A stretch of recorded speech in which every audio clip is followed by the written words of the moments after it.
It's a small crowd, but thanks for coming tonight anyway. So I don't know if everybody kind of knows everybody. That's Madison Rao back there.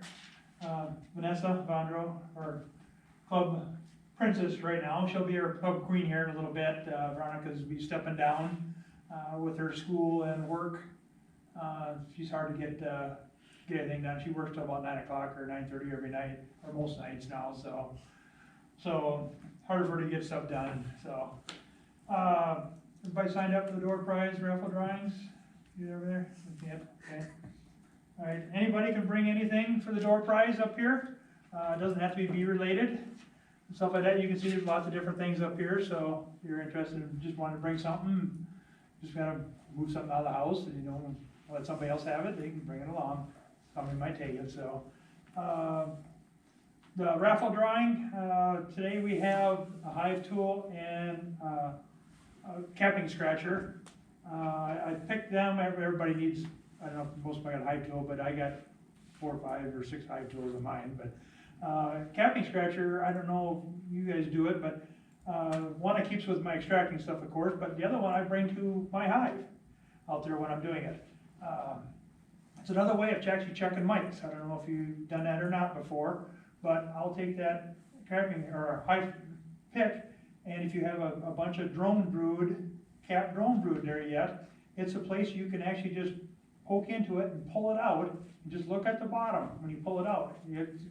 My wife thinks it's gross, but some people might think it is, but you pull it out, and you can look right at the bottom of the bees when you pull it out. You'll see the mites if you've got mites there. It's another way of just doing a quick check.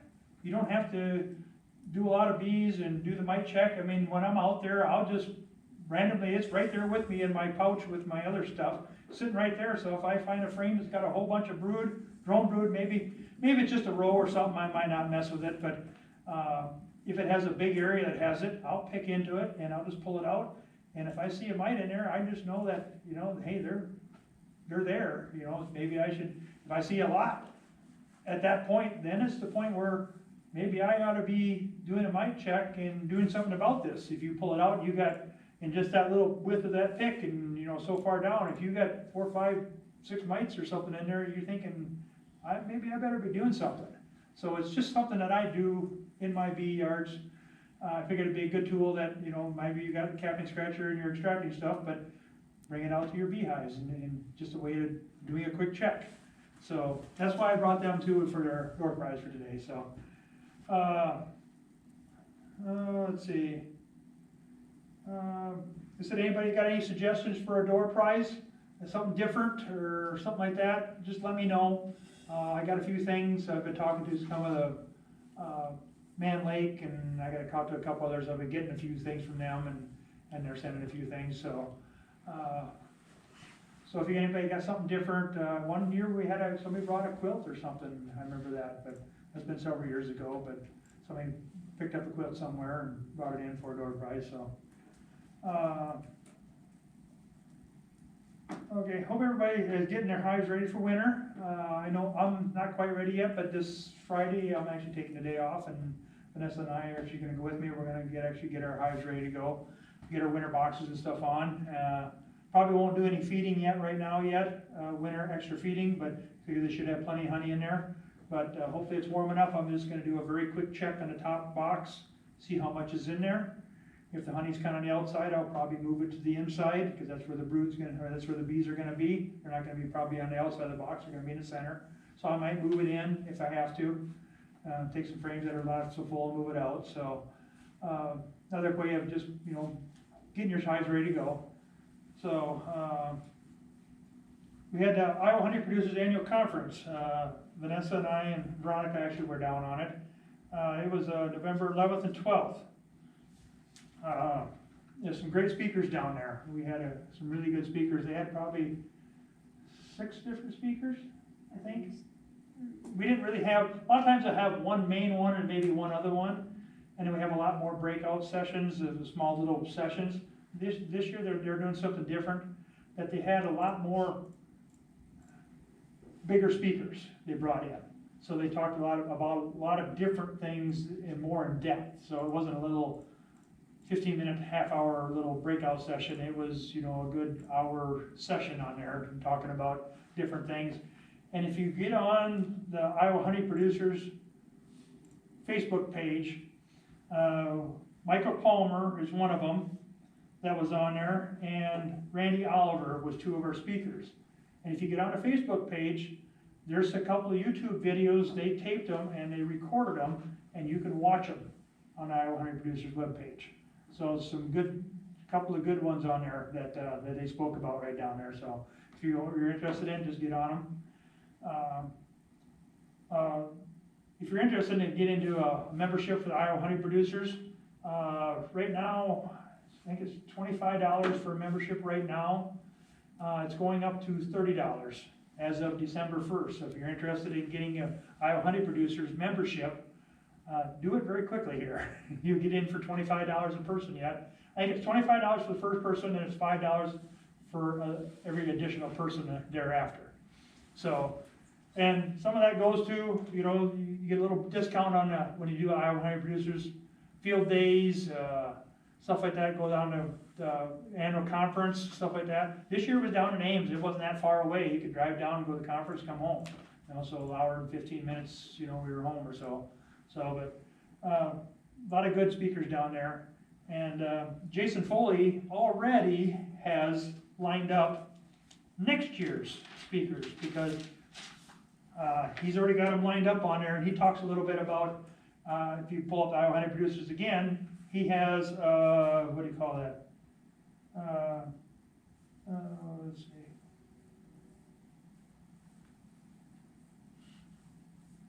Oh, rambling from the president is what he called it. And he actually talked about the speakers he's got lined up for next year already, because if you wait too long, then it's hard, everybody's kind of booked up already. So he's already got speakers, there's 5 speakers coming for next year already. He's already got them all booked up. So, like I said, it's a lot of good information down there. If you don't walk out of there with some good information or good thoughts about what you want to do with your bees, that's a good spot to go. So, all right.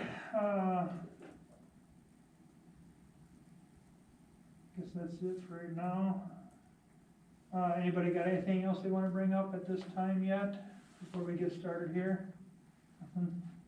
So, we have Abbey here. She's going to do a little talk here. She's from the Cerro County Farm Service Agency. She's going to talk about some programs that we have for beekeepers that we can get into. So, Abbey, it's all yours for now.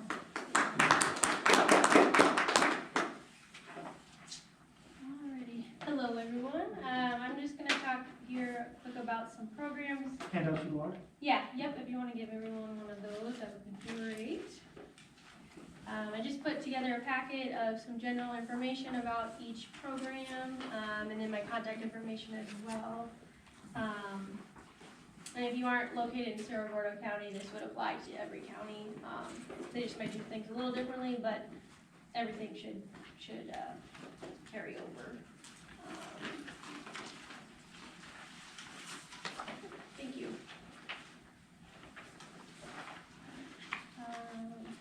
And then, so a little bit about our agency, for those who don't know, the Farm Service Agency, we're under the USDA, and simply put, we administer the Farm Bill to producers.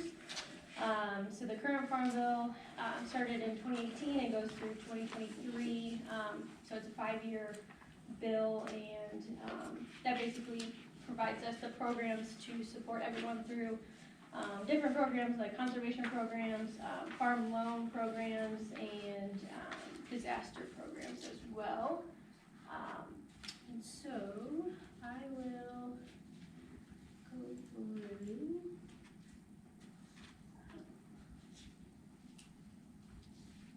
So I included in here this first form here, the 80-2047. This is just the general form we use to collect your basic information if you're interested in possibly applying for any programs or just getting your information in our system. This would be a good one to fill out and bring to your local office if you're not in the system, or maybe you had farmed previously or were involved with anything. We can just get updated information from you. So if you are interested in anything, you can just bring that to your office and then that Is will this be the it. same for every county? Yeah, yep, Okay. yep, so this will be pretty much the same information that everyone will need. So there are 3 programs, like I said, I'm gonna talk about today, and, I'll go ahead and go over the general program requirements that all 3 of these encompass, but some have different further rules than others, but these kind of cover the basic requirements. So, one of the requirements for these programs is a 578 report of commodities. This must be filed annually by January 2nd of the crop year, the upcoming crop year. And I did not include this on your guys's, but this is kind of just what that looks like. So in this, we would be, you'd be reporting your total number of colonies, and you would report what county they're located in. And it's just for general, record keeping, and then this information possibly can be used in these programs later down the road. So never hurts to get this on file, even just for production history, anything like that, just in case something does come up later down the road. No, you said we gotta have this by January 1st then? January 2nd, yep. That's right. But a lot of times we don't know how many bees hives we're gonna have until we kinda get into spring, summer, so we just kinda, Yes. what do we do, just kinda put an estimate in there, or what do you do there? Yep, so you'll certify the number that you have at that moment, and then anytime you have like increase or decrease, or, you do any selling or transporting, then you'll wanna come in and update your record here, so that'll show what your most current information is. And then you're required to do that within 30 days of any new changes to your colonies.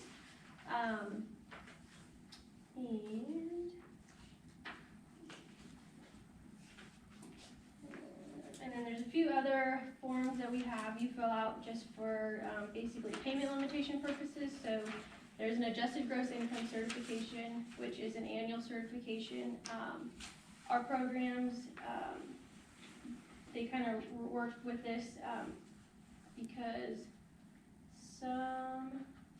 most of these programs, if you have an adjusted gross income of over $900,000, you don't qualify for our program.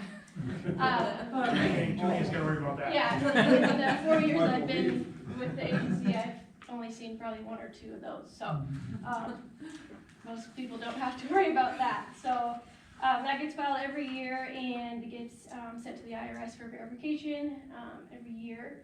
And then we do have some payment limitation paperwork, and that is required for one of these programs and not the other 2, so I won't talk too much about it, but basically that just covers, basically you just explain your farming operation, and so we just have information on how your farming operation works, I guess, and then to make sure you're actively engaged in the farming process, and you contribute to it either by financially or labor-wise or that sort of thing. So that's on just one of those there, and then there is another form, the highly erodible land and wetland determination. Most people don't have to worry about this unless you actually own cropland and produce on the cropland. Otherwise, there is like an exemption for beekeepers and people who don't necessarily produce a commodity on actual cropland. And so that is those, and then there's a few more that might, come to surface at the time you apply. But those are the basic ones that most of these have. So the first one I'm going to talk about here is this first packet, and this is the ELAP program. You'll notice every program we have an acronym for, so ELAP, or also known as the Emergency Livestock Assistance Program. So this program, it covers losses due to like eligible weather-related losses. There are just a few different losses here that are eligible. Let me go here. and they're listed here, I guess, too, on the front. So any loss conditions, eligible winter storm, excessive wind, tornado, hopefully not a volcanic eruption, wildfires, tornadoes, lightning, floods. So those would be the conditions that qualify for to apply for this program. And so in order to be considered an eligible producer, you have to have a risk in either the honey production, the pollination, or like a honeybee breeding operation for commercial use to be eligible for the program. Say that again? So you have to have like you have to have a risk in producing or pollinating or breeding the Okay, bees to be eligible for it. I mean, if we just have honey for yourself, is that really not considered for that, or if Well, you sell it, you sell your honey, then you're considered, I'd say that's a risk of your Risk. income. yeah, risk of your income then. Yeah, yep, so I think, I believe that would. But if you just have bees like for yourself and honey for yourself and just give it away, is it really And you considered? only got 1 or 2 hives. Yeah, Yeah, I can check on that, I'm not sure, I guess. I guess I'd have a question, is what's an eligible loss? I mean, it says, in excess of normal mortality. What's normal mortality? And 2, is it only, I mean, if I had 100 colonies, which I don't, but if I did, and I lost them all to gorilla mites because I didn't take care of them, would that be an eligible loss, or it doesn't fall underneath earthquake? That one might fall into, The webcam.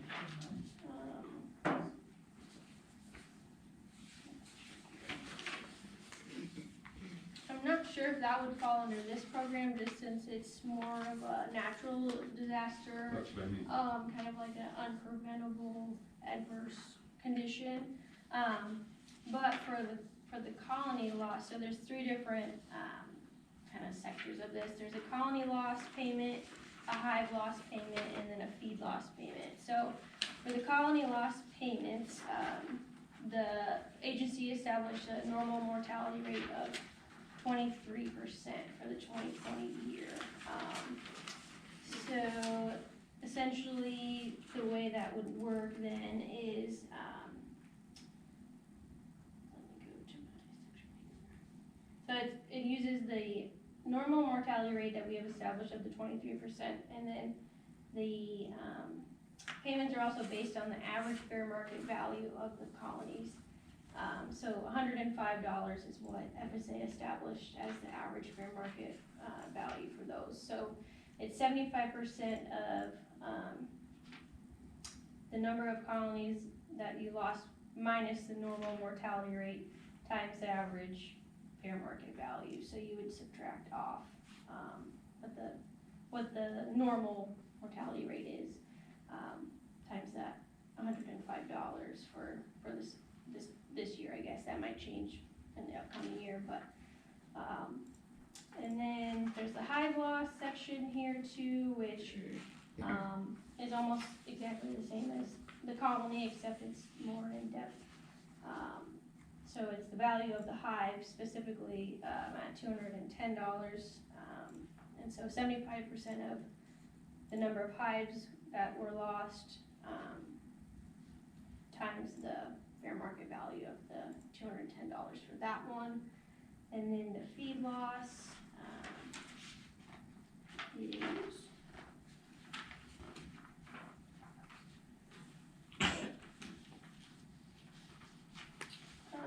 so 60%, the payments are based off of 60% of the actual cost of the purchased or harvested feed that was intended to be used but was damaged because of said weather condition.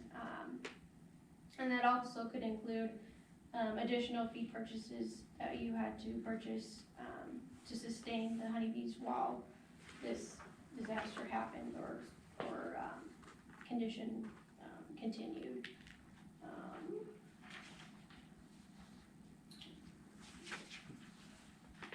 And then for 2022, the application period ends on January 30th 30th of 2023. And if you do have a notice of loss, that has to be filed within 15 days of that loss occurring. So you wanna give us a call if you have any of those conditions that happen.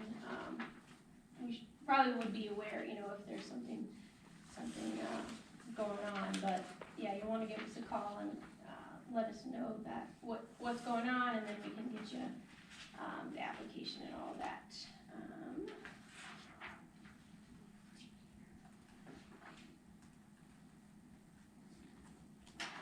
Okay. And then there's a little bit more on there, about, applying for the assistance and, just contacting your local office that maintains your records. We normally can assist you at any office, no matter where you're located at, but I think for this specific one, it has to be, you have to apply for it in the county where that disaster occurred. So you'll wanna give your local office, a call wherever your heights are located at.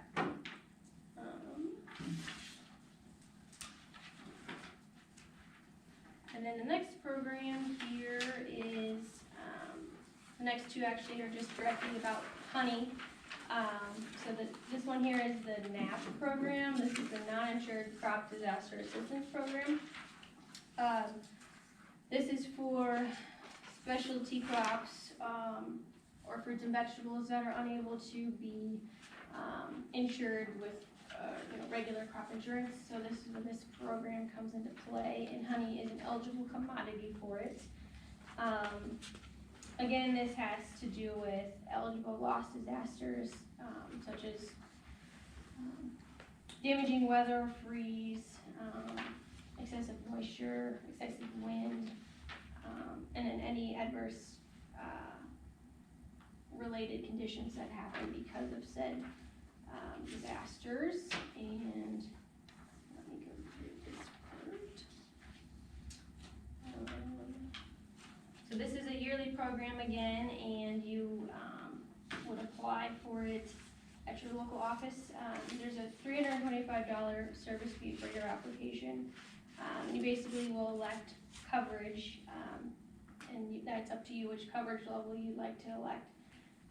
So the basic coverage is 50-50 coverage, which would be, it's based off of the amount of loss that exceeds 50% of your expected production at 55% of the average market price.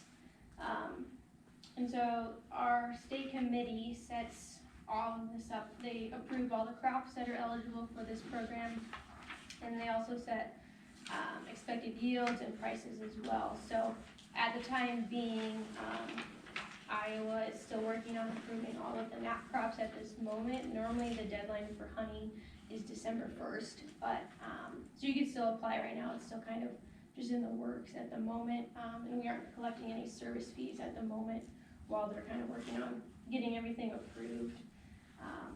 And then if you do have previous production, you can also purchase the buy-up coverage, which is an additional coverage level, and there's a premium due for those. So this comes into play back to the crop report I talked about in the beginning. So that is a requirement of this program, is to be sure you have your commodity report filed, and then you also have to report your production of honey following the year that you had the coverage. And that kind of just helps create a basis for what your average yield would be. And then the state committee, like I said, also comes up with what they expect the yield to be in pounds produced by colony for each crop year. And then eligible losses are similar to the previous program, the ELAP program, different a little bit. So damaging weather, drought, hail, excessive moisture, freeze, tornado, not hurricanes here, hopefully. That would be not good if that ever happened. And then any combination of a earthquake or a flood, and then if any of these conditions relate to these losses above that I talked about, these would be eligible too, so heat or insect infestation, disease and wildfires would be associated with the other causes of loss. And there's a few different, I can chat too later with you, there's a few different circumstances where we don't provide coverage for, such as like managerial decisions or losses because of circumstances that wouldn't be covered under a natural disaster.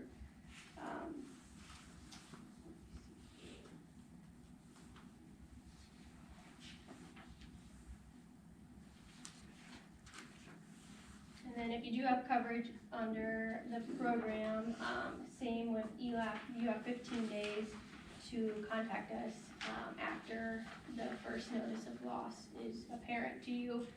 And then we'll work on, there's a specific form for that, and then there's also an application for payment, which has more details on the process of getting all of that paid out to you.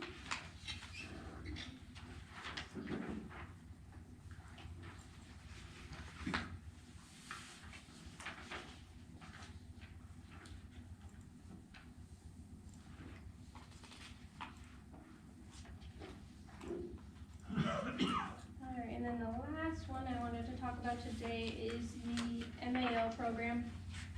I work with these a lot for corn and soybean producers, but honey is also an eligible commodity for MAL loans. Essentially, it provides financing at times where the crop is abundant to help you meet like cash flow needs, and then you don't have to sell your crop. You basically are putting it under loan. And then you repay that over a 9-month period. And generally the loan ceiling rate is very low. For honey, it's 69 cents per pound. And there's just a few different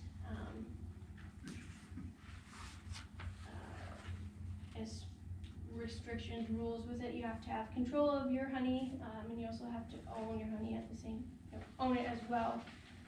If you were to go and sell it, or you are working with someone and you're going to plan on selling it and you have a contract with them, if your honey's under loan, then you have to immediately repay that, because that honey is the collateral for the loan. So the loan application period, it starts on April 1st and it goes through the following March 31st, so a whole year around that. Like I said, 9-month maturity. The honey has to be produced and extracted on or before that crop year that you're applying for the loan. And then again, you have to make sure, or I guess an eligible producer would be responsible for having the risk in keeping the bees and producing the honey. And then there are some restrictions on if the honey is derived from an eligible floral source. And there's some specific container requirements as well. And then we also have to do a pre-loan inspection before the loan gets approved on those. I know these aren't super popular in the area, but that doesn't mean they can't become. I don't have much experience on the honey side of doing these, but they kind of have the similar aspects of corn and soybean ones, so just a little bit more in depth with the honey. Yeah, so those are the 3 main programs that we have that I thought would be applicable to you, and there's always a chance of new programs coming. The current farm bill is good through the 2023, so assuming we hopefully have a new one coming that next year in 2024, so they can make some changes to programs and they can also add new ones, and then there's always a chance for like disaster programs that pop up. I know we had some COVID programs that weren't expected and weren't a part of the normal farm bill, so that's why we like to just encourage everyone to get the 578 acreage report on file, because you never know when you might need that, or it might become applicable to a program that you're interested in. And I did include my card up here. I'm kind of new to the whole these two programs, so I apologize if something didn't make sense, but, I'm still learning a little bit about them.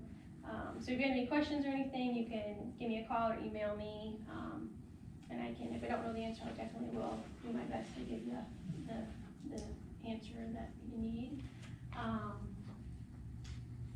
And yeah, if anybody has any questions, you can let me know. Otherwise, that's all I have for you guys.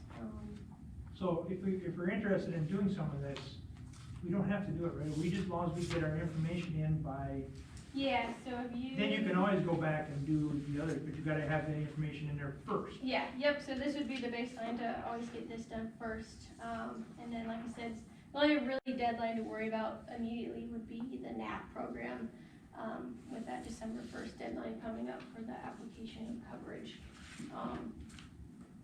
And then you can also do your commodity report at the same time, so. Yeah, that's the only like urgent thing I would say at the moment that's going on. So the very last one, I can see that's probably not gonna be too much on ours, but the disaster system one, that's gonna cost money. So what's it cost for the ELAP one? The ELAP, there's not an application fee for that one at all. The NAP is almost like I like to look at it as like an insurance policy essentially, even though it's not through crop insurance. So, you pay the service fee and then you get the basic coverage, and then you have the option to bump up your coverage, and then there's a premium due for the extra coverage. So that's the only one that would have the application fee. I guess there is a service fee for the MAL loans, so I don't know how popular those would be. And I'm not exactly sure off the top of my head how much the service fee is for that. For example, for corn and soybeans, it's $45. So, and that basically just it gets taken out of your total loan amount, so you don't actually have to pay us anything. We just subtract it off the total loan amount given to you.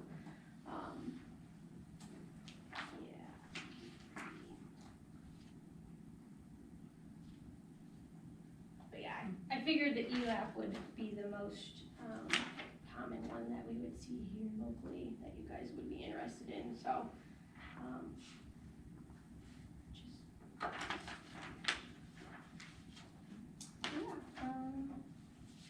any other questions or any? Hopefully, I didn't confuse you more than when you got here, but. Any insurance deal is very confusing, okay? Yeah, the NAP program is quite lengthy in rules and regulations and that, so it's a pretty big program for sure. Yeah, and if you are in Cerro Gordo County, like I said, feel free to give your local office a call too, and you should be able to get you at least in the system too, and we can take the sheet too as well. We have like I said, a nationwide customer service option, so we can definitely help you out too, but whatever is easiest for you will work, so. That's all I got. For the ELAP, Mhm. the eligible winter storm and excessive wind. Mhm. Eligible winter storm, is that like a named winter storm? Does that be like a blizzard level? I don't believe so. I'm actually just helping with the ELAP program at the moment. I did talk about this the other day with my boss, and I don't think it has to be like a named storm. Okay. Can anything like that? I know what you mean by like a named storm, but yeah, I don't believe it has to be. Well, like especially like last year, what was that, mid-December last year, we had that, I think they called it derecho officially, right? Came through. We didn't lose anything, but I mean, I was really scared that we did, so we went out and checked it right away. But I'm sure, storms with 100-mile-an-hour straight line winds can knock hives over and destroy stuff. So Right. Yep. So not necessarily something like that would be named, but anything that's a significant threat to your colony Okay. hives, that would definitely be. Seems like that considered stuff's more applicable. common now. So Yeah. okay.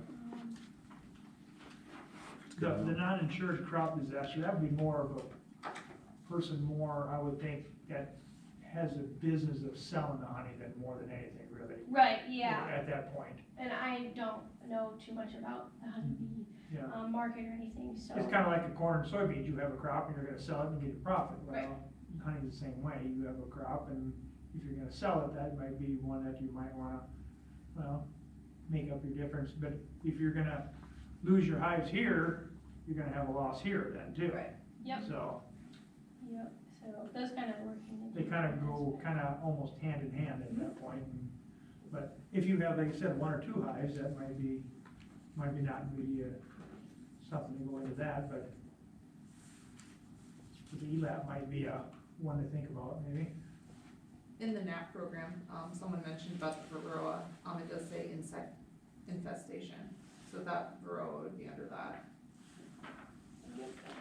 I think in reading it said something on the back page here, and it said that you must, proper maintenance. Right, that's what I was reading too, I'm sure that. No, So we all if try. you've not proper maintenance because you didn't take care of your. Right, You I might have understand, said that, right. but that might come back and Yeah. Right. say you should have been treating them and, Yeah, so. Yeah, that does, probably would fall under the list of, or losses that program doesn't cover still. Lack of floral source unless the floral source is caused by an eligible cause of loss. Decreased honey production because of theft, fire, vandalism. The inability to extract because of the unavailability of equipment. What else is here? Disease or pest infestation. So yeah, that would probably fall under the not covered section of that program, unfortunately. How many hives do you think you'd have to make this worth your while? Like you say, 2 is not much, but Yeah, I'm not sure. What, I guess that could be a question for you guys. What is the average production of a hive? I'm not sure. Or do you have an average? It all varies, I mean, you can have 50 pounds of hive, you can have 100 pounds of hive, you just never know. and that's why you gotta tell them the year before what you had, so then they know. Yeah, kinda. yep, so we'll have the record of but that. if the And bees are then, still alive, it doesn't, then it doesn't, unless you have insurance on your crop production, it doesn't Mhm. matter. yeah, yep, the nap would just more be so for the actual produced honey, so. Yeah, 'cause like you have that cotton candy honey that won a award, so Mhm. see, that yours would be, Trying to keep mine alive, trying. Now, Madison, you and your dad had. Yeah, this. me and my dad, well, we know about the FSA office because from farming, but with us having honeybees, we had to start ours, just, so how many hives do you guys have? I have 6 and my dad has 1. My dad's 6, he has 1. But you signed up for that ELAP then? Yes, You did? those are from my dad, that's out of a different county, so like, I'm hoping my dad takes care of it, but I go through Cerro Gordo. So far I haven't lost any this year, so Right, we're good. But you have to lose almost, 20% reduction, Mm-hmm, that's only just a hive and a little bit more. mm-hmm. And so if you lost half your hive colony, in theory, if you came out with 3 hives, does that mean that they would reimburse you for 2 hives? Yeah, I mean, it would go Yeah. Well, I just mean, based I off what think you you, have. does that so. go back to normal 60% or some of the other big, I'd have to read it, but. Yeah, just basically reimbursing for those hive losses so you can continue for your next year. Just to help you going, cause if you wanna, if like this is what you wanna do, they're there to assist you, to make sure you can keep going.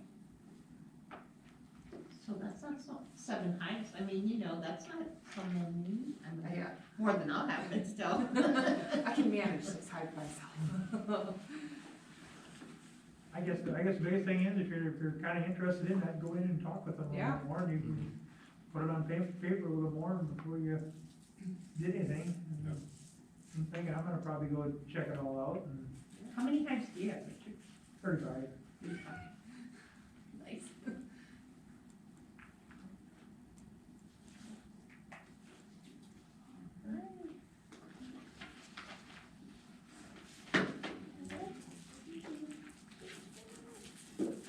Thank you. Yeah, thank you you guys. very much.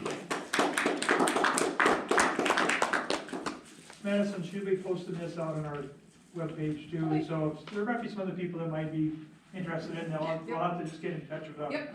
the offices, so. Do you want me to leave some of the? Yes. Yeah, we can Okay. never do that, and we'll have them, and if somebody wants them, we can take a few Yep. copies with it, and the rest of them, we'll just send them to the offices where they have to go, and they Yeah. can go check it out, so, Absolutely. well, thank you. Yeah, thank you.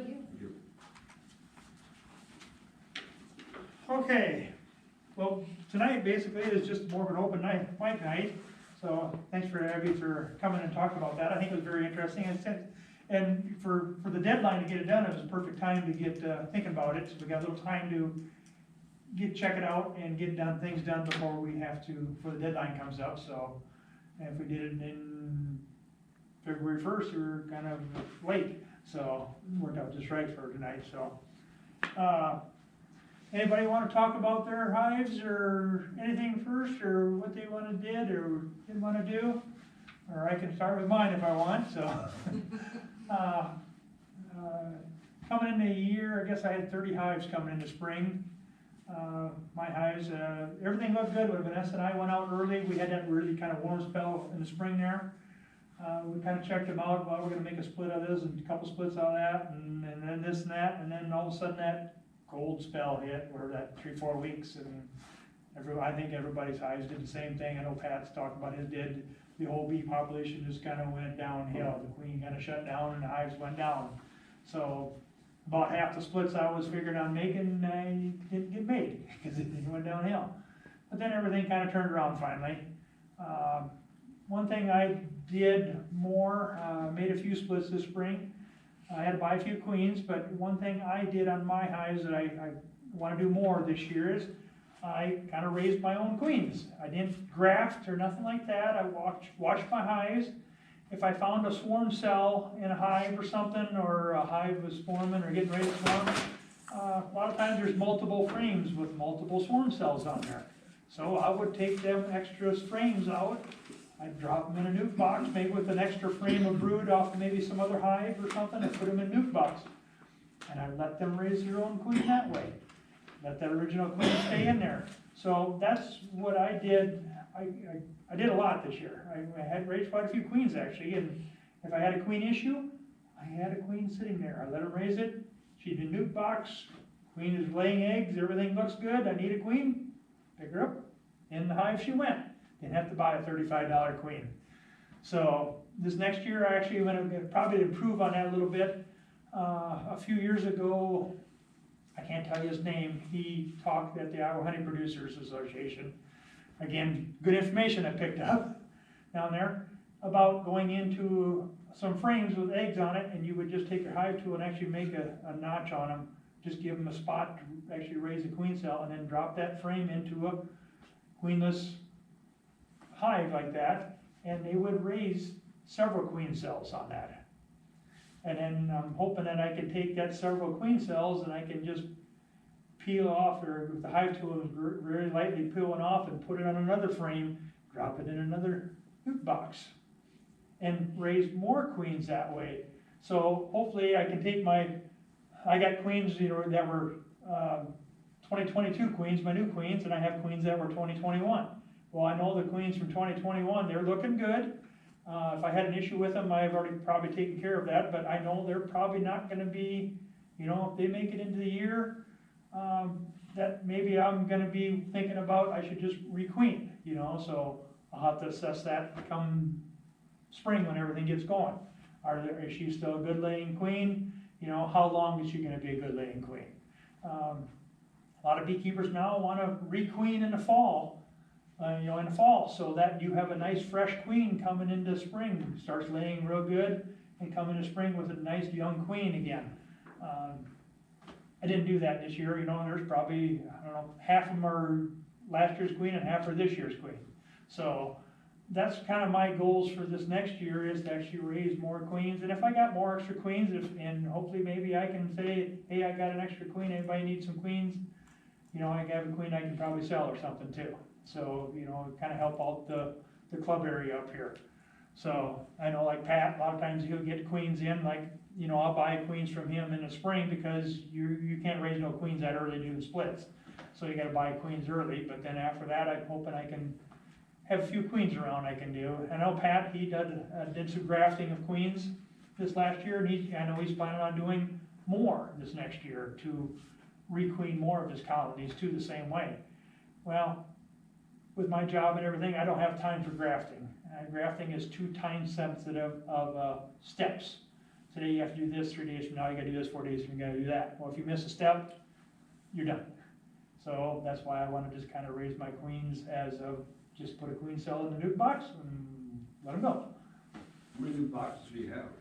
How many? I bought a whole bunch at the sale this last year, so, I probably got 20 or maybe 30 nuke boxes, so. I don't know how many I'm gonna do, you know, I'll have to see. Like I said, I'm gonna get into that book, I'm gonna read it some more this winter here now, and how that guy went in and, set up a frame to put in a queenless hive. And you gotta have, what they call a cell builder kind of a hive. You gotta have a lot of young bees in this box, what they call cell builders. And the people that do grafting do the same thing. You have a strong hive that has a lot of young bees in there, and that's where you're gonna produce a lot of queens. Well, you don't have to have, if you're gonna produce, I mean, they put frames of queens in there, they might put, you know, 30, 40, 50, maybe more cells in there, so they need a lot of workers, young workers to do that. Well, if I'm only gonna do 5 or 10 off a frame or whatever they're gonna produce off it, you know, I don't need to have that big of a, what they call cell builder on that part of it. So, just something I gotta look into a little bit more, but that's what I wanna do more this year, is to kind of raise my own queens. Maybe down the road, when I retire, maybe I'll get into grafting a little bit and do some of that, but, for now, this is what I'm gonna try to do this year. So, that's something that's kinda on my agenda to, like I said, I didn't buy any queens all summer. I did bought a few in the spring to make my splits, and then after that, I've had in fact, I had queens clear up to a month ago. So, I still had queens in a nuke box yet, I had kept going, so I was, okay using it that way. So, year was pretty good, I can't complain, it was a pretty good year. I actually I was up to 39 hives, and now I've joined a few, and I'm down to 35 right now. So, like I said, this Friday I'm gonna have a day off, and Vanessa and I are probably gonna go out and get our winter boxes put on. And for you who haven't seen mine before, this is what I use. Basically, kind of a quilt box. So, basically it's an old medium-sized box, or I even got a deep box I've used too. It doesn't matter which size you use, but basically a door screen in there is all it is. So what I'm doing in my hives is I'm getting that moisture out of the hive. They are talking about, you know, the cold doesn't kill bees, but the moisture will kill bees. You get moisture in there, drips on the bees to get cold, damp and cold, and then they can't take that. They can take the cold, but they can't take that. So basically I take a door screen here, I got 2 pieces of lattice here, and I just kind of overlap the corners. One will go this way, one will go this way, you know, and butt up. So I just take a door screen, cut it out that size, put it between the two, staple it together kind of, and I just take a 1 by whatever, and I just cut basically 3/4 by 3/4 inch pieces more here, and just to basically shim it out is all I'm doing. I'm basically giving myself a spot to feed my bees if I need for in the winter. So in the center, I just have a lattice on the inside, goes all the way between those two, and then one on the bottom, basically stapled up to that one, is basically holding the screen up, because when I'm ready, I'm gonna put about 3.5 inches of wood chips in here, is what I do. I do have the ventilation holes on 4 on each side. Let that air go through. When you got the cover on, you wanna make sure your holes are low enough that you put your top cover on, it's not blocking your holes, but you gotta have that airflow going through there, so that moisture comes up through the hives. And then it gets on top, and then your air flows through there, will take the moisture out. I've opened a hive up and there's been frost on top of that already, and them cold days and stuff like that. But if you put your hand down the wood chips, you get down in there a ways, it's nice and warm, dry, all the moisture's out on top, right where it needs to be, away from the bees. So, like I said, then I got room for I buy the bulk winter patties is what I buy. I got a lot of hives and I make, you can buy those thin little winter patties and stuff like that, but I make my thick winter patties and I just buy it by bulk, cause it's, with all the hives I got, I just gotta have, you know, bulk area to get it made, and I make them nice and thick. So I put them on, I won't be putting them on right away here because, there should be plenty of honey there for right now. But in December, I'll open them up probably again, and toward the end of December, I'll assess it, do I need to put some on? I might put some on then. In February, I'll check it again, once a month, I'll kinda go through, I'll pick a warm day that the bees are a little active, and I can basically, on the hive there, I can basically just open it up, look in her, yep, I need some more, put it back down, get a patty ready, open it up, slide it in, goes back down, that's all there is to it. So, you don't have to do too much, but more than likely the bees are active anyway that day, so you're not gonna bother them too much. What's your winter patty made out of? I get it from Man Lake, it's more of a sugary patty, but it has some extra nutrients in there. It's on the label, but I don't remember what it all is. You don't make it yourself? I don't make it myself, no, I buy the bulk, like a regular big bulk pail from Man Lake. The other thing, Madison did this already, and I showed this when I helped with the NIAC class. I helped Pat teach a NIAC class, a beekeeping class. Basically, it's a sugar block, right there. So, what I did is, just take sugar, and you can make, there's a lot of beekeepers that were, well, last month they talked about, he would put him and his wife would go out and they'd open it up and they'd put newspaper down and they'd put a little sugar on it and they'd sprinkle it with water on there or squirt it with water, you know, and then you put some more sugar and they'd squirt it with water and put some more sugar. Well, to me, that hive's been open an awful long time, you know, you gotta pick a pretty nice day. Well, they're down in Des Moines area, you got a lot of better, a little nicer days. So, what I did is, I just made this little block very easily, took a little sugar, and I just put a little water on there and just kind of mixed it together and kind of, it didn't really pack it together, it just kind of dampened it up is what it did. You don't want it too wet. Madison made hers too wet for a time. Mine's too wet. But you just gotta dry them out, because what the sugar is gonna do is actually gonna absorb moisture too anyway. So a lot of people will actually put this on instead of something like that. It'll actually absorb the moisture in that hive too yet. But if it gets so small, then how much is it gonna absorb? So I'd like to be able to let that moisture out anyway. But you basically just put that in there. You can take a 9x13 pan, you know, it'll sit with inside that and not fill up the whole space. And if you put it, whatever your space is, you know, if I can make it, well, I got probably an inch because I got 3/4 inches there and I got another 1/4 inch there. So I got a whole inch, you know, in here I can deal with. So if you take a 9x13 pan, you put it in there 3/4 of an inch of the pan, put it in that pan, you just put it in your oven and turn the oven light on. That's all you need. That's all I did to make this little blick right here. Just turn the oven light on overnight. And it just made it just like that. So when you want an extra little winter food for them, it's very simple to do. So. Now, would you be okay with just using that, or we still would? No, there's a lot of people that actually just use sugar. But you wouldn't use the winter patties then? No, I wouldn't use the winter patties if I did something like that. I mean, to me, because as much as I'm buying, I'd have to buy a lot of sugar, which I could do. Right. You know, I could do that too, but I just buy it. It's got, like I said, it's got a little more nutrients in there. But there's a lot of people that's all they do is sugar. You know, you just put sugar on there. That's all we need. So, but I just buy this way. But would I go to that? You know, I don't know. I might. So, but then if you need, when you open it up, you can take that whole 9x13 pan, take it out, slide it in your hive. Okay, when it comes time, you come back, you can look at it, go, oh, it's about half gone. Go up and go, bang, broke it in half, slide half of it in, all done. You don't have to sit there and mess around in the hive. You can all do it right in your kitchen and be all done and just bring them out there when you need them. So that's just something I want to talk about a little bit. That might be a good thing to do. Like I said, what I got in this box, they said I got the boxes. I mean, some old boxes, and you know, do I have $5, $10 in that? You know, you can buy these for $30, $40, $50 from a bee supply company. Madison, her and her husband made theirs. So, I mean, you just take an old box and it doesn't take much. So we got some lumber around, it doesn't take much to do that, so.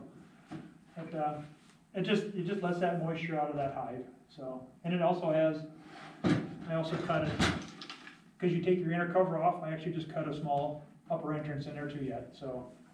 If it get a snowy day and it blocks enough of your lower entrance, your bees always have an upper entrance. And it's usually, usually it hardly ever gets blocked up that high, so. I was gonna use cedar chips, like you had told me before. Well, Menards didn't have any cedar chips, but they had cedar.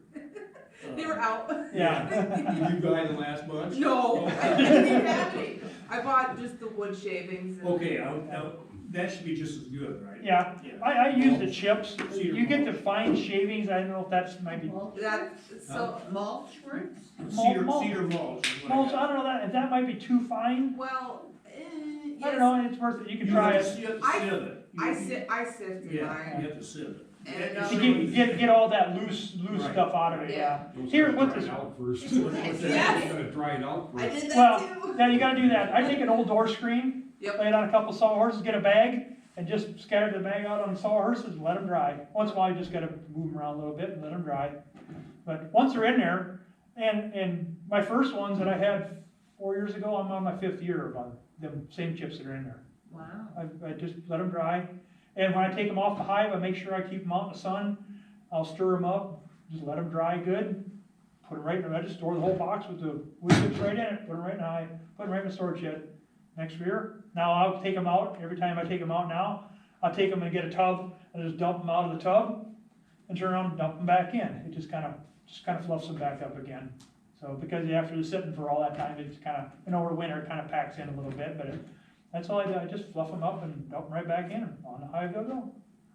So, That mulch isn't like treated, there's nothing on that stuff, or do you have to be careful what you buy or not? no, No? I don't know about the mulch, but I buy the wood chips. They're just a little bigger, little bigger chips.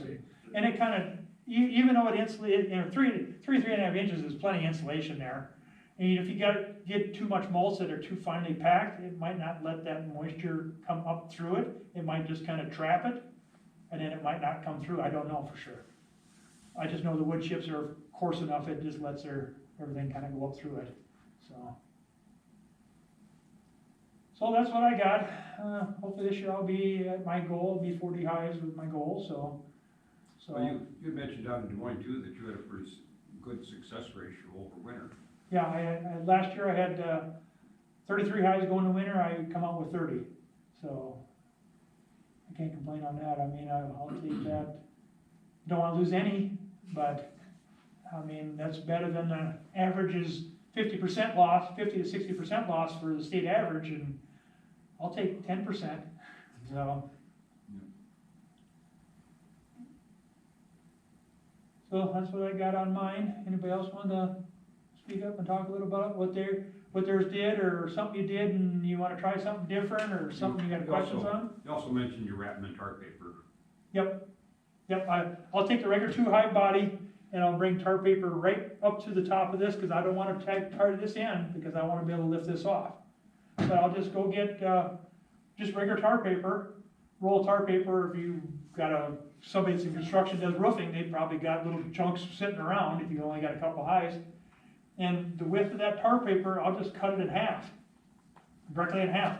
Now, on the bottom box, it might only come this far down on the bottom box of the 2 brood boxes, but I'm not worried about that bottom little half, a couple inches down there. The bees aren't down there anyway, they're probably starting here and going up, so at that point, that little bit that's on the bottom ain't gonna really hurt nothing.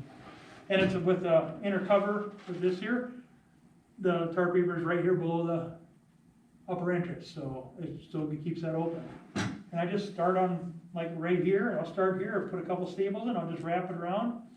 Right here where the upper entrance, I'll make sure I'll put a staple right there to keep that tar paper close, so the bees come out, they don't just go down in there, they'll have to go out and come back. But then I just put a few staples, like, on 4 corners, and work my way around and just re-staple it. And in fact, the tar paper I had the first year on my first 3 hives is still using it. So I just take my hive tool and just pick the staples out and peel it back off and put them in there, and I use like I said, I'm on my 5th year of using that, the first ones I had, so. So if you're careful with it, yeah, I might get a little tear here or there, but as long as it ain't too far, I'd put it right back on, so. For the cost is a little bit at first, but you figure that over how many years, it pennies. So, and it just, I think the tar paper just absorbs the sunlight in the wintertime. Most of you get a nice warm day, you know, like today, we're in the 30s, you know. Yeah, if it was just maybe a little bit more wintry or maybe just a little bit colder and you hit that 30-degree day and that sun hit that hive, that tar paper just warm that hive up, well, the bees will break that cluster a little bit more, I think. You know, and it's maybe not so much now, but it's more later in the spring.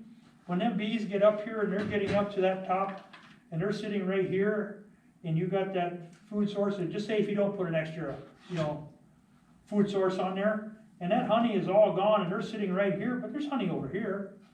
And you got a 2-3 weeks of cold spell, and them bees won't break that cluster. And they won't go over that next frame over and get that honey. But if you've got a nice warm day and that hits that tar paper and it warms it up a little bit, they may break that cluster, they'll get that honey and they'll bring it back in here, and they'll live off that honey that they brought over for, you know, for the next week. And you might have just, you know, your bees might make it compared to dying off, or, you know, they might just make it through your winter. So it's just a couple little things that, you know, instead of a white box reflecting the sunlight, it absorbs that heat. So What do it's you something think? I do. What do you think of that pink foam, framing that up around your house? Sometimes they say too much is too much, the way I understood. You know, you can get too much on there.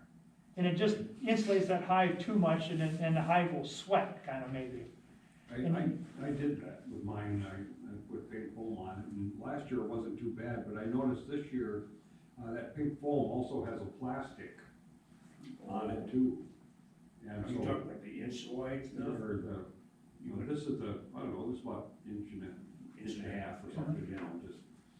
It has a line That's got a, yeah, and so that might be trapping moisture in there too, or, you know, I obviously I have my top hole open and my bottom hole open, but, you know, I don't know, if he has a success ratio with his tar paper doing good, I don't know why, Yeah. maybe it's overkill.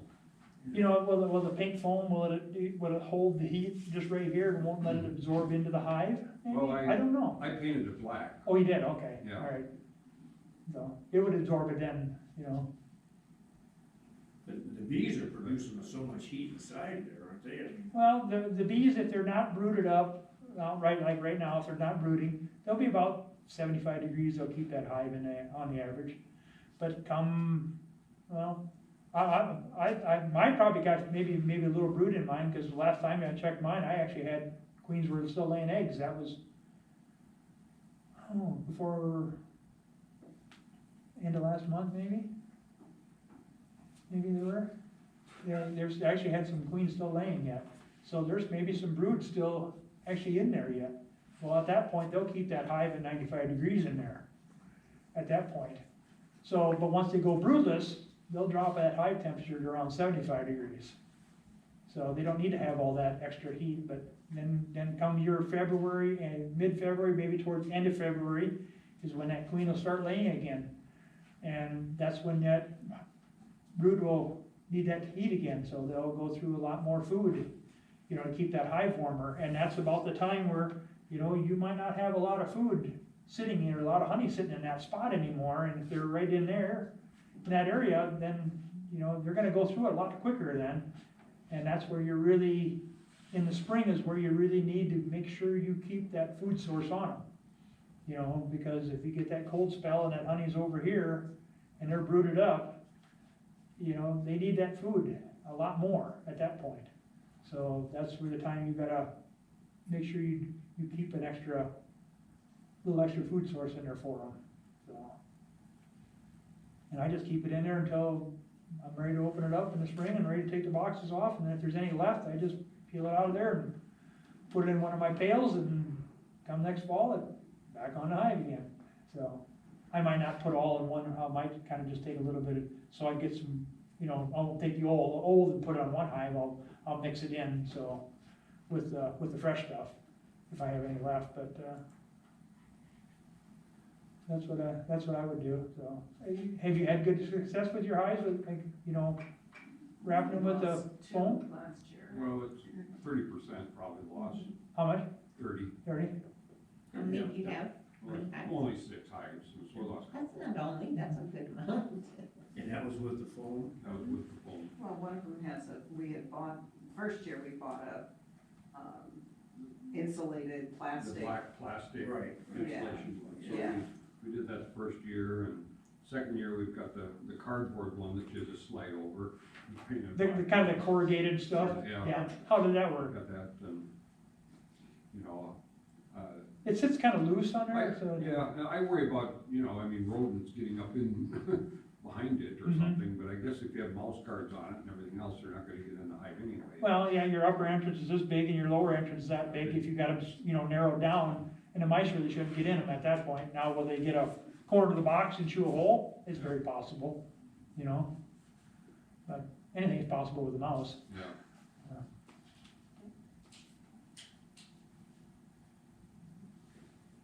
How about pollen patties when you start putting them on next spring? I don't wanna start too soon, because you wanna make sure that, like this last year, we hit that cold spell, you know, and the queens were starting to lay, you know, pretty good, and actually starting to ramp up, and then we hit that cold spell, they actually went downhill. At that point, if the queens did that, even no matter if you had pollen patties on or not, because the queen just went into shutdown mode, because she had so many eggs that she laid, well, you gotta have so many bees to take care of that brood, and if you ain't got enough bees to take care of that brood, the queen's gonna cut back, because she's laying eggs for nothing, so that hive will cut back. If they would've kept going, like that warm spell we had, and it just kept going, it would've just taken off, you know, so then at that point, pollen patties, you know, it depends on what was out there. I don't wanna get them on too soon, but if I wanna, you know, if I got a hive that's maybe struggling a little bit, I might throw a little pollen patty, just a small piece on there, and put a little sugar water on with them, just to kinda, you know, egg them along a little bit, and, you know, but it all depends on what they look like in the spring, is where I figure out when I go in the hive and I'll assess them, and what do you think? And if they're looking good, and then there's still plenty of food source there, and they're brooded up good, I might not push them too fast, too soon, because, again, if you take your bees to California, they're coming back and they all immediately split, you know, so here we're relying on Mother Nature to build our hives up to a split left point, you know, so we can make splits, so I didn't wanna get too soon last year, so I held off and waited until that weather turned around, and when it turned, it just, you know, away it went, so I just added a few pollen patties there. Now this fall, when I took my honey supers off, even though there was still a good pollen flow, pollen nectar still coming in, I added pollen patties right away. I wanted my queen to have plenty of protein, because that's the protein for the queen to lay. I started adding right away. Even though they had plenty in there, I wanted to make sure that my queen kept laying, you know, so she kept that brood cycle going, and I guess I hear people down in Des Moines that they talk about, they take their honey boxes off and right away they're shoving them full of sugar water, and, you know, and pretty soon they're talking about the bees are swarming, because there's no place for the queen to lay, and then they're ready, we gotta get the mite treatments on, and we gotta have them ready for winter. Well, I'd feed in mine later, and I'm still getting mine ready for winter, you know, and they've already done that 2 months ago already. So, but I want my queen to lay yet up till this point, just so that winter bees will have that metabolism, you know, they go up to about 120 days, the winter bees will last. And I want my bees to be strong going into winter, not be half their life cycle is already gone before winter even gets here, you know, on a 120 day cycle. So I want mine to root up, so I'll put pollen patties on, and sugar water depends on what they're bringing in at the time. You know, if they're putting still a lot of honey away in there, I probably won't put sugar water on right away, but when it's slowed down, and I put my sugar waters on. so. In fact, there's probably still pollen patties sitting on my, between my upper cover, but when I go this time and go back into it, if they're still there, I'll be taking them off now. So if there's anything left, I'll take them off, and put them in a pail, and then come spring, I'll put them back on there again, so.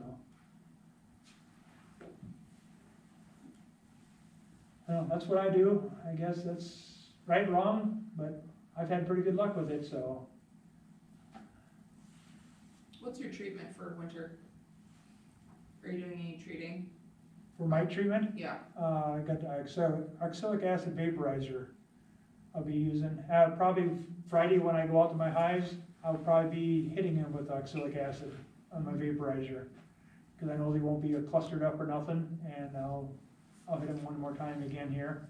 And I might do it back in, end of December, first part of January. I might, if there's any mites still there, I might do it again. Maybe once a month, once every other, month and a half, I'll do it again. So right before the queens start laying, I might hit them again with it, so.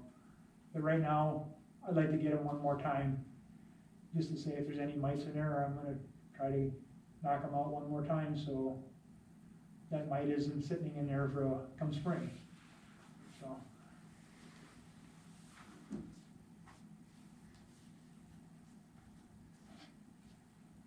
Anybody else wanna talk about theirs a little bit? Something you wanna do different? Something you had questions about? Something you wanna try next year? Well, I'm gonna build some boxes, so. Actual boxes? All like those, sorry. All these here? Okay. Yeah, it doesn't take much, just regular door screen, some lattice, maybe, lattice frame, and I just put a few staples in it, get the longer staples, stapled together. Cut these out, and I just take a nail, right there, I put them on the box, and I just nail them right through everything. And so the inner ones, the lattice is long enough, it sticks through the box just far enough, and I put another piece, put a staple there, put the one underneath, I'll take a long enough staple, be it a short staple, it just goes through the two, it'll want to pull out, so I get a longer staple, make sure I get a longer staple, goes right through, gets on the back side, and I just fold them over. So, then it won't, then that board won't come out, and your screen, if it comes off, your screen will sag. So, like I said, if I got $5 in it, maybe 10 at the very most, probably not even that, $5 probably a box, so. And it just old boxes, so if you got any old ones laying around, it doesn't have to be perfect. Just make sure the bottoms are pretty good, and if the top is a little bit, got a little corner off it or nothing, no big deal, you already got airflow going through it anyway, so that little corner ain't gonna hurt nothing, so. It's just something I think that just lets that moisture out of the hive and just insulates the top of the hive a little more, so. I have a pollen catcher.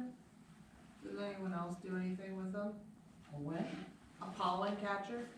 No, It's like a little drawer.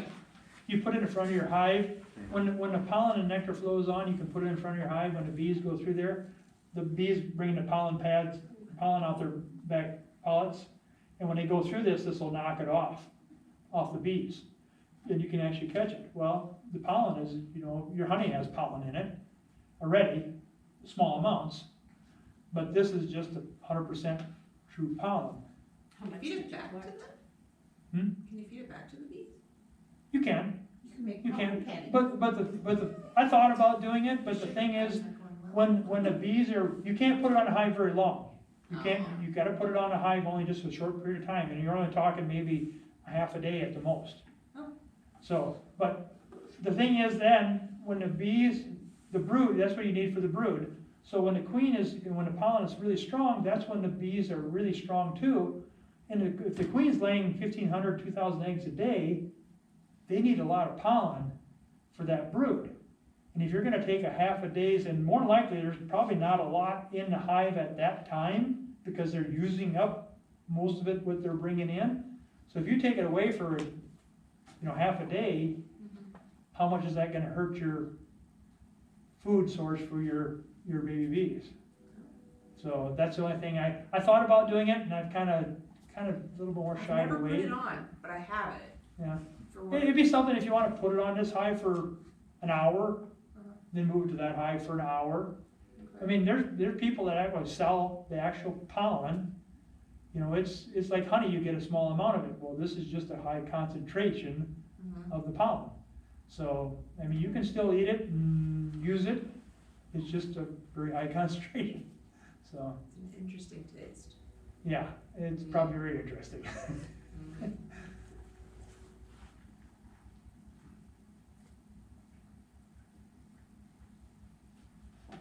Anything else? I'm just really grateful you've helped me. I mean, my bees die every year, and this year they've done wonderful. I mean, I've done this 3 years. First year I had no clue what I was doing. Second year, still no clue. This year I'm at least understanding kind of what I'm doing. Same, Kind of. yeah. Every All year right. you learn What, something. how many pounds of honey you get this year? I think we got 120 for 2 hives. Oh, 2 hives, yeah. Nice. And then last year I think we got 10. Well, I started helping Bobby last fall. She contacted our club. I He was says, just about tears. I don't know what I'm doing. I can't keep my bees alive. No. So it was after honey, after we extracted honey, because I was out treating my bees at the time, and I went up to her place, and one hive was already dead, and the other hive was still alive, and we did a mite check, and I didn't even do a full mite check, and we had pretty high mite counts already, and I So said, that well, happened that too. that one says, well, we put a mite treatment on, and you put the second one on, and they lived for a while, but then they finally didn't make it, but the mite load was so heavy. And she also had her beehives in the trees. The grove, it was a nice. A little- grove, nice grove, nice and I said, well, you gotta move your beehives out of there. Not much sun though. So, yeah, they would get a very limited sun. Other problems too. So- Small hive beetles, I, if you put them in shade like that. I don't Yeah. know. It was So it we was just so moved, wrong we so moved many them out in the ways. sun, and she got 2 of my dukes this spring from me, Yeah. and we've been going through, and They did good. they did really good for her. So now we're gonna do winter boxes on her for her and wrap them, and she's gonna make the sugar blocks for them. Yeah. And so we're gonna try to get them through spring, and hopefully she can make a few splits for her bees here. So, We'll see. we'll see. First meeting I came to, they were talking about raising queens, and I thought, oh my gosh, what did I get into? I had no idea what they were even talking about, you know, and I'm like, and I sat here, but then I've learned, I even understand what that is now. So, So how many hives do you guys have? We have 4. So this is our Good, yeah? second year. That's Yeah. good. what year? This is our second year. Second year, okay. Yeah, the first year we had 2. They both died. Through So the we decided to go get with 4, right? Yeah. 'Cause why not? Double down. Yeah, you're a gambler, I see. Yeah. But no, last year they died over the winter. I think we didn't do a whole lot of treatments. We did like the little strips. And I don't think we quite did it right. We didn't really do any winterization or anything. I think yesterday once we got Yeah. that storm that came through, and then it got really hot that day, and then I think the moisture as Yeah. well. And then that's where this comes into play. You know. Even people put like the pink foam in there, you know, hives, and you know what? I don't know how much that absorbs. It's still, you know, they say it's insulated and absorbs the moisture, but I don't see where it's gonna absorb the moisture. If you got this in there, that's gonna absorb moisture, I know. Mm. You know, is it gonna absorb it all? But how much moisture it's gonna absorb if you have that much left, you know? And you get a nice damp hive, damp day, and you get a lot of moisture in that hive. This doesn't care what day it is. So that's why I've done this ever since day one. One of the first ones we did, you know, here at one of the meetings, somebody talked about this, and this is what I built. And the first winter, I built 3 of them for my first 3 hives, so that's what I've done ever since, so. Were you here when that guy talked about, he was from Spencer, I believe, and what they were thinking, how the Aurora mite actually works now, how it attaches to the bee fat. Yep. Yeah, we were. Yeah. Pat kind of chewed me out one time, he said, Chuck, you've got to manage your bees better. Well, So I took that to heart. and that's some of the thing too, you can do everything right, but if you don't take care of your mites on that hive, That's a big deal. until it's too late. If you kill your mites in the fall and don't do nothing in the spring, and I treat wintertime, I'll treat in spring, I treat midsummer. Use Formic Pro. You can use Formic Pro with Honey Supers on. I use Formic Pro. It's another mid-treatment in the summer. It knocks them mites down again. Did I kill them all? Probably not. Did I knock them down at the mite count? You know, because your bee population goes up, there's charts, the bee population goes up mid-July, you know, August, and then it comes down, and here's your mite load right after that, and it goes like this, right up by it. As your bees are going down, your mite load is up here, because and next thing you know, you hit fall, and your mite load is just out of control. You can kill them, but how bad did your bees have the viruses already? So they talk about, your bees are already dead, you just don't know it yet. So, Yeah, that guy said he treated his about every 6 weeks or something like yeah, that. he treated theirs a lot. And I treat mine, you know, so pretty heavily. I treated that in summer, when I put my honey super boxes off, I treated again. I did notice towards the later here, I did check and I had some mites on there again, I treated again, you know, before it got too cold here. And now I'm gonna do oxalic acid again, you know, I got 6 times, 7 times, maybe? It depends on how many times I do oxalic acid through the winter, you know, but. One of the speakers talked about doing 3 weekly treatments at 7-day intervals, right? And then he said once they decided to do 4 treatments because the 3 didn't work. Yeah. Just like the life cycle of a mite, I guess. That How many do you That do? wasn't oxalic acid, that was something else he was doing. It was another chemical, I thought. I thought it was Yeah, I thought it was that acylic acid. Oh, was it? I think it was. Well, like this spring, after Alden died last year, we invested in a vaporizer, right? So now we did it right before we put our honey supers on, and then we did it shortly after we took them off, and we did it once. Is it like a pan style that you? Yeah. Yeah, Okay. we just shove it Yeah, in there and let yeah. it sit for like 3 minutes or whatever. The thing with that oxalic acid is, it's only gonna kill the mice that are exposed. Yeah. If you have brood in there, that's like right now, I'll do it now, do I have a little brood in there? I've had really, first part of December, other years I've checked it, and I've had brood in there yet. Not very much, but there's been brood in there. Mhm. So, where is the mite gonna be? It's gonna be under that cap of that cell.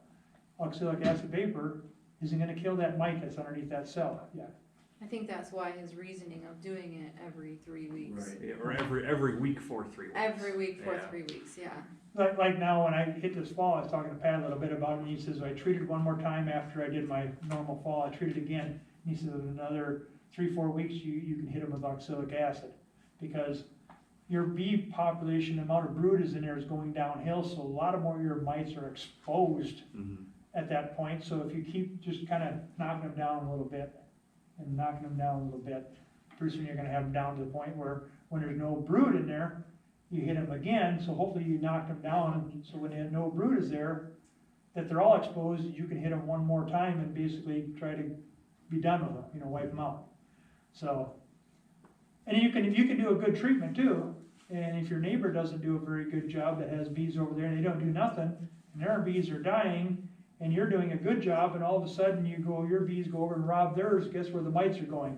They're jumping on your bees and you're bringing them back to your hive, and all of a sudden you open your hive and go, oh, where'd all these mites come from? I just thought I was doing a good job.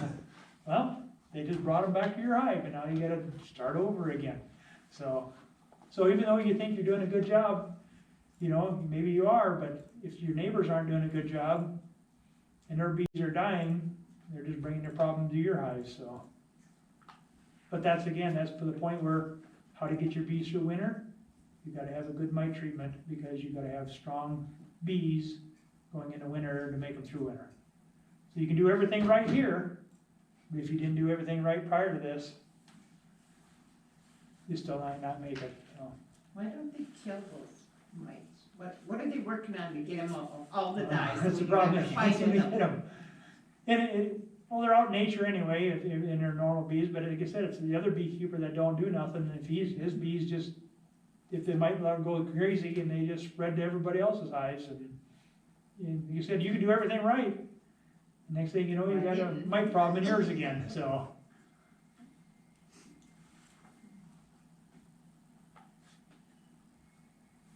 How many types do you have? 5. Started out 6. you did okay though. I started out with 2 and ended with 0. So. No, my first couple of years, I lost them all the time. Yeah. And that one year, I thought, boy, this, I had her down. It was in March, and they looked good. Went back and looked at them in a week or 2, and they were all dead. Isn't that sad? It was sad. It is sad.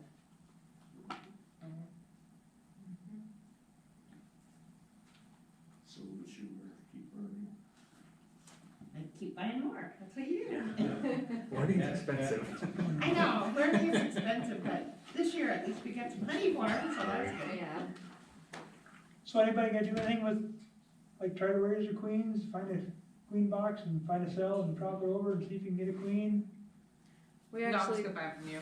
Huh? Just buy from me? Yeah. Now we know who you are. Yeah, that's good. No. We had That's nice.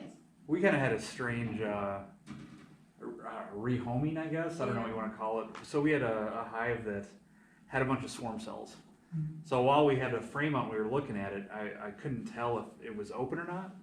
So I kind of poked it with my hive tool, and it opened it. Right, queen was still in there. I was like, well, I opened it, right? Well, then you could see her moving. and we had a hive that needed a queen. That needed a queen, so I'm like, well, let's give it a shot. So we grabbed, I can't remember what we had in the toolbox, but we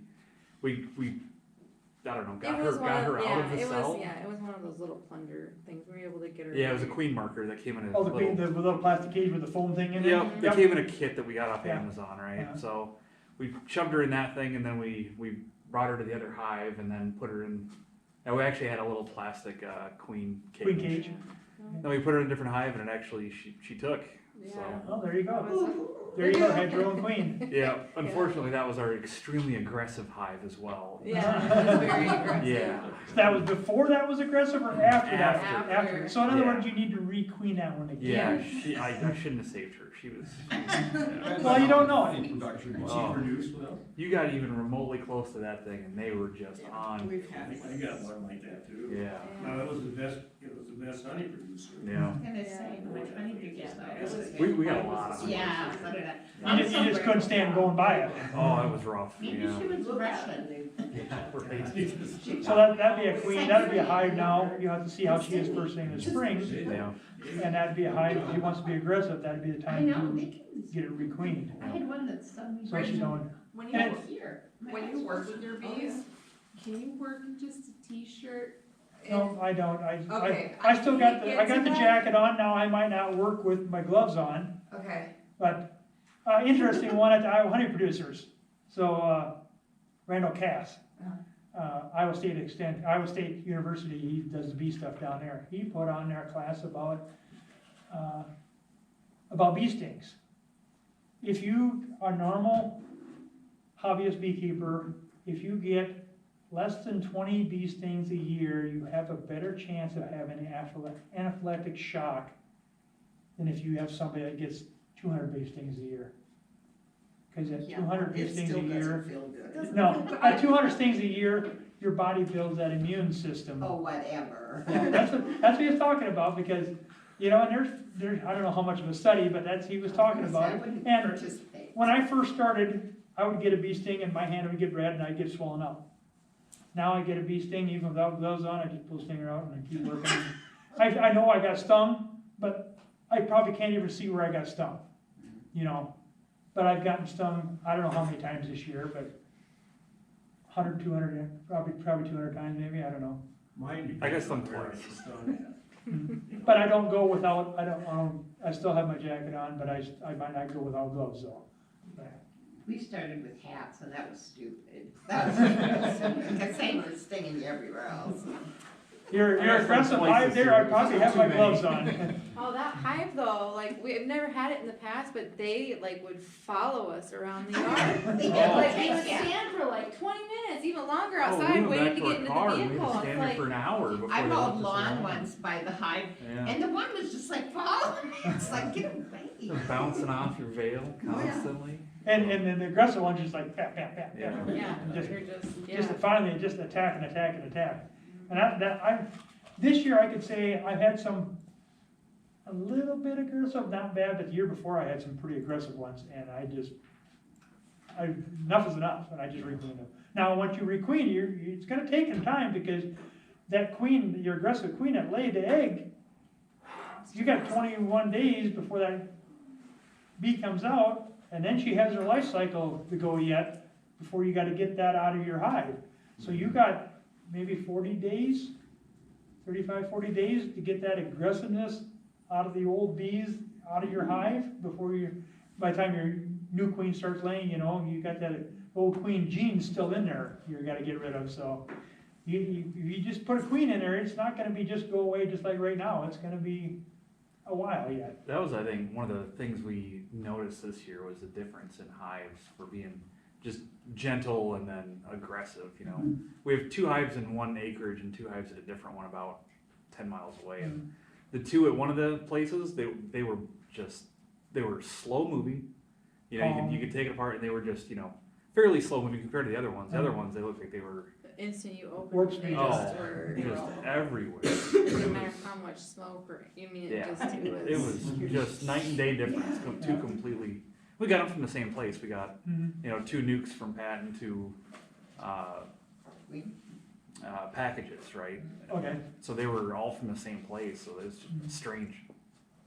But never would have thought that you could see the difference like that. Well, and wherever Pat got his queens from, it might not have been, you got them both from Pat, but where they picked the queens from, it might have been a bunch over here, and there might have been some queens over here, there might have been some queens 20 miles away. Right. And you're not probably coming from the same queen and genetics of the same queen because you go to California where a lot of the queens or wherever the big areas, thousands of queens come out of some of these bee yards, thousands at one time. That's where the queens come from in the spring. They come out of these California or maybe East Coast have some in a warmer climates, but that's where these queens come from, and they got thousands of queens at a time. I couldn't even probably tell you how many queens that come out of each one of them, but a lot. So, and they're probably not the same genetics. So.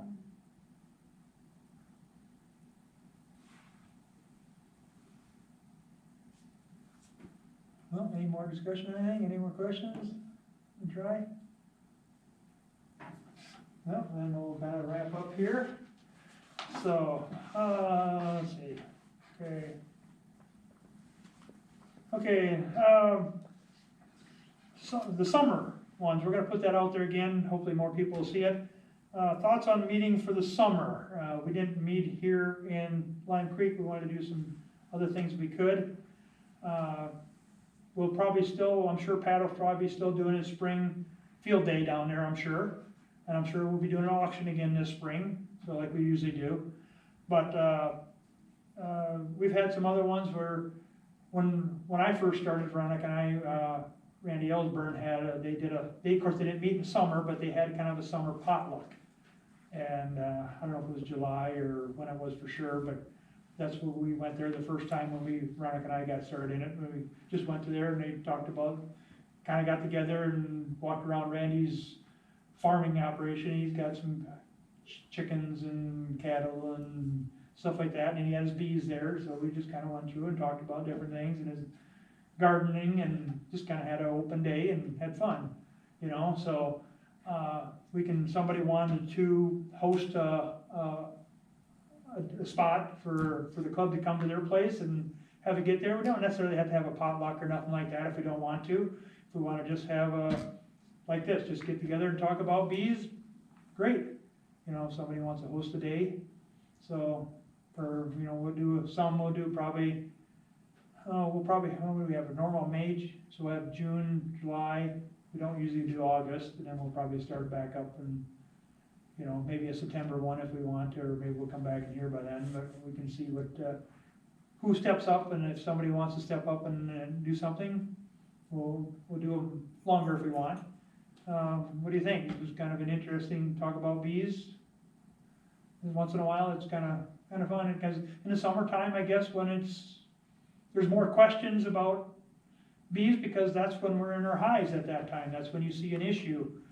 So maybe we can, bring it to the club and, hey, I got this happening, what can I do? Or what can I do something different or something like that. So that's what I'm thinking about for the summer, so anybody want to kind of step up, just let me know, and we'll kind of figure out one of the days and see if that'll work, so. Hopefully we get a few more people, but, I'm sure like today is not our normal second Tuesday of the month, because of, the voting was taken care of here second Tuesday of this month, so we had to bump it back, so I'm sure that didn't help our outcome for the number of people today, so. Is that it? I'll throw this out for the club. NIAC is doing a beginning beekeeping class, and Pat, I'm sure, is gonna be teaching it. It's gonna be in February again, probably all 4 Saturdays in February. I couldn't tell you the times right offhand, but it's gonna be the 4 Saturdays of February. If you got somebody that wants to learn about beekeeping or get started, or if you just wanna go get a refresher on some of the stuff, but it's quite a lot of information quite quickly, you know. So I know when I first started, I didn't know a lot about bees, a little bit from going to the club meetings, and then jump into that, and you just kind of get overwhelmed. But if it's a good class, if you want to learn more about it real quick. And I don't know, I'm sure we're going to do it again. Pat was the lead, and I helped with Pat at NIAC. We did the summer beekeeping and business class there. We kind of talked about how to make beekeeping a business, and it was quite successful. We had, what do we have, Bobby? 15 people? Yeah. 10, 15 people on average. They didn't want to be too big, but that class is another good one that we even had beekeepers that had bees already, but we'd go in and we'd go into classroom and talk about, you know, like in the first one I taught, the first class of installing package of bees. So I talked about a little bit about the beginning of beekeeping and how to work up to it. And then we talked about installing the bees, and then NIAC bought 2 beehives out there, and we actually went in, and the students went out and they installed the 2 package of bees. So if somebody wants to get it started with it, if you know somebody who's interested in getting started, that's another good program to do, because we'll talk about it, and hopefully this year, because it was kind of rushed this last spring, so hopefully this year we'll get a little better, that we'll get people that were wanting to do bees, and they get signed up for it, and they order their boxes, and they have their boxes already done, and they order their package of bees, and we go to class and we install the package of bees, and then they go, there's yours, now go home and put yours in. We just showed you how to do it, now it's your turn. So that's what we're hoping to do again this year. It hasn't been said yes, but it sounded like we were gonna try to do it again this year, so. You get a lot of honey, but, I mean. Well, in NIAC, and hives we brought, when we did that, we had 2 packages of bees. One had 100% brand new foundation, brand new box with brand new foundation. The second one was brand new box, but it had probably 75% drawn comb in it. And then Pat actually brought a new box over there too, so we can kind of see the difference of the hives. And we could do, and every 3-4 weeks, whenever the class was, it was progressed like 8 sessions. And then every time we did it, weather permitting, we went to class, and then we went out to the beehives and inspected the bees. Now, I took care of the bees in the meantime, in the middle of it, and I would report, you know, when we had our class, this is what I did and what I found, or when we went to the beehives, we talked about what I had found or whatever. Because when you install your package, you put your queen in there, and then, you know, 4 or 5 days later, you go check your queen and make sure she's out. Well, we're not in class at that time, so I just would go out and just take care of it. And put the extra sugar water on, put the pollen patty on, and stuff like that, and that's something we talked about. You just gotta do the same thing, and hopefully, if you had any questions, you could get a hold of us, and, you know, we tell you what you kinda had to do, so that's another class that, you know, if somebody wants to get into it, I know you guys have been in bees enough but if you know somebody that was interested in it, and, get a hold of NIAC on that, Get at the beginning beekeeping class. For doing that. So, that's coming up. Okay, speaker for December, I have Tyler Holton coming in, Holton Homestead. If you got into, Iowa Beekeepers, the web Facebook page of Iowa Beekeepers, that just started like this summer. And Tyler is actually one of the administrators, him and Jason Foley had started. And Tyler does a lot of videos when he's out at the beehives, and very interesting ones too. And he's gonna be talking here about different things. We're gonna get together and talk about things that I'm gonna have him try to talk when he comes here. But if you happen to pull that up, and you can see a lot of his videos he posts out there. He probably he works for a big commercial beekeeper, but he's probably got 100 hives himself or so that he does after he's done with his other beekeepers, and he works his bees. So, and we had Sarah Todd here a while ago, this last Last summer? December. December, yeah. And she's with the Holton Homestead too. And Tyler does the bees, and Sarah does the marketing part of it, so. But we'll hear a bit about Tyler's experiences, and he's got a lot of good thoughts out there, and some of the things I've looked into too, and did some things too on mine. So if you're interested in some, just pull up Iowa Beekeepers and join the club out there. You just join it, and then you can look through all the stuff and scroll through it, and there's a lot of stuff out there. So, but he's gonna be speaking in December for us, so that'll be an interesting one. So at that, again, anybody has anything else to bring up? If not, we'll do the door prizes.